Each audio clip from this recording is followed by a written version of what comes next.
And now you are going to be required to close a certain number of your customers' accounts. And the example that's top of mind for me today is Mercury, because we are seeing the B2B neobank Mercury offboarding a set of its customers. It seems as though mostly it's geographic. So if you are either based in or have information associated with your business or its principals that are in certain geographies like Nigeria or the Ukraine, you are being offboarded of Mercury. Now, of course, some of those are probably going to be accounts that never should have been onboarded in the first place. Some of them are probably going to be legitimate customer accounts, though, that are high risk, but are legal to be banked and should be banked by someone.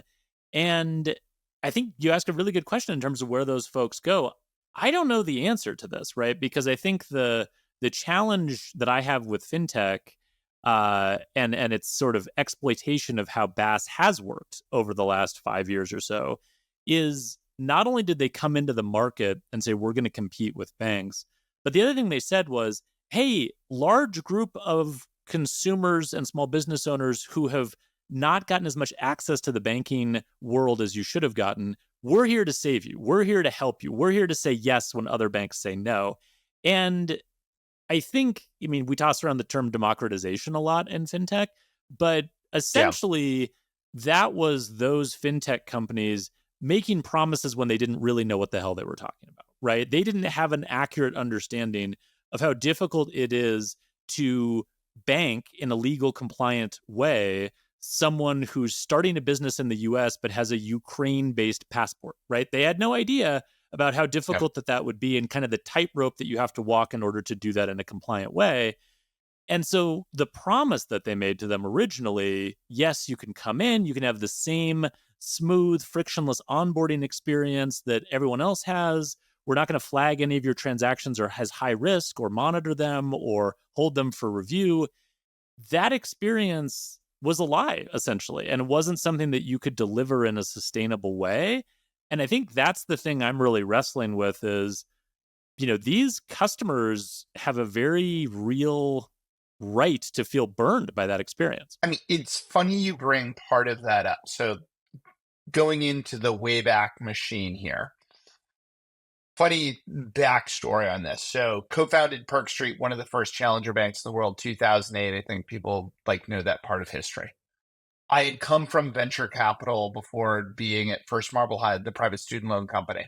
So of course we banked with SVB. I had, at that Yeah. point started working with SVB in 98. Risk came back. Now this is our corporate account, not us on banking as a service. We are still trying to figure that out. We closed our Series A with Highland Capital.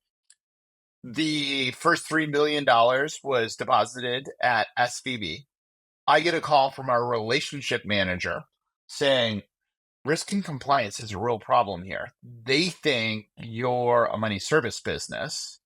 And even though we're holding your corporate funds, not acting as your bank partner, that could have blowback for us. So the funny thing is, we got a 24-hour heads up because Highland was actually trying to actively pull the money back. We closed our round April 19th when the Dow plummeted, led by the financials, right? Like that's when Lehman announced that they were going under. WAMU was being shopped. It was horrible. And Highland was just going to pull the money back. And so Silicon Valley Bank said, you have 24 hours to go find another bank, right? The irony here. And so we were in downtown Boston. Dan went left down State Street. I went right down State Street. And we went door to door looking for a bank that would take us. And it ended up being B of A because we told them we were a marketing services business. little creative application fill-in, not a big deal. Little creative. But the question becomes, Yeah. it's not going to be as easy this time to go do that. Right. Because I think one of the biggest points that you just made is it should have started with a tighter lens. The filter should have been tight and then widened, as opposed they started wide and it's like now we're like, oh, we may have been fast and loose with some of this. Maybe we need to, button it down. And I think the opposite is actually true. This idea of move fast and break things doesn't work in fintech. That trope gets played all the time around move fast and break things. So one of my least favorite tropes is always we're going to take the Uber approach and move fast, break things, regulators will catch up. Does not work when people's livelihood is at stake.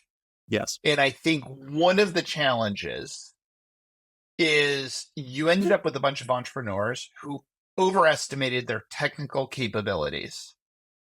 A bunch of banks that overestimated, hey, we do risk and compliance really well, but thought about it in the scope of their existing business and did not understand not only was it now a channel partnership, but that channel was going to also be growing exponentially. And when you add that the risk of the first item, right, which is people that don't necessarily understand financial services or do know financial services, I actually can think of several well-known fintechs that have founders that come from this space, but we're doing something new with it, and it begins to explode. And I don't want to, let the regulators off on this. I think one of the biggest problems is regulators took a wait and see approach to this.